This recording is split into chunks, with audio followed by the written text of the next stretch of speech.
From 1992 until 1997, I was in a terribly abusive relationship. The man's name was Shannon. Each day I walked on eggshells, wondering what would I do to make him mad and how would he react, what would he do to me.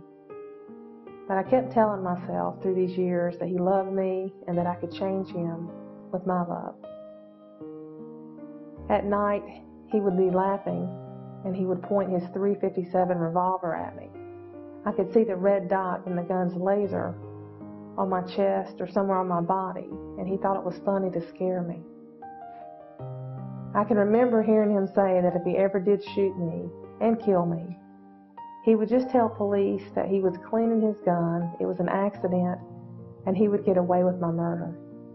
And I believed him. After being in this relationship for 5 years, I left him for good.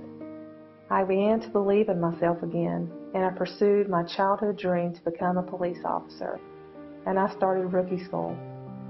I always felt it was my calling from God to help people, so I joined the Monroe Police Department 15 years ago.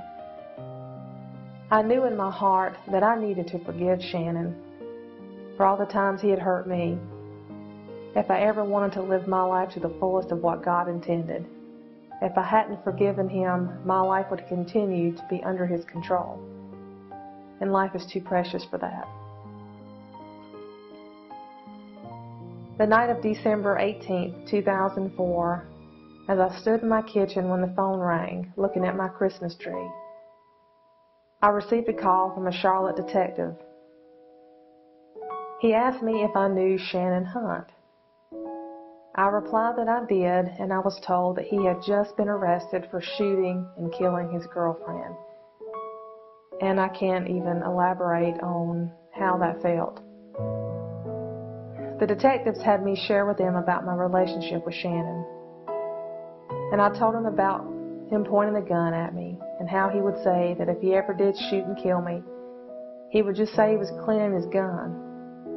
And the detective shook her head and said, "That's exactly what he told us when we arrived on the scene of this girl's murder." When Shannon learned that I was willing to take the stand against him and testify, he decided to take a plea agreement for second-degree murder. He was given 18 years in prison. I know that God rescued me, and I believe that because I let him guide my steps, he delivered me and brought this man to justice.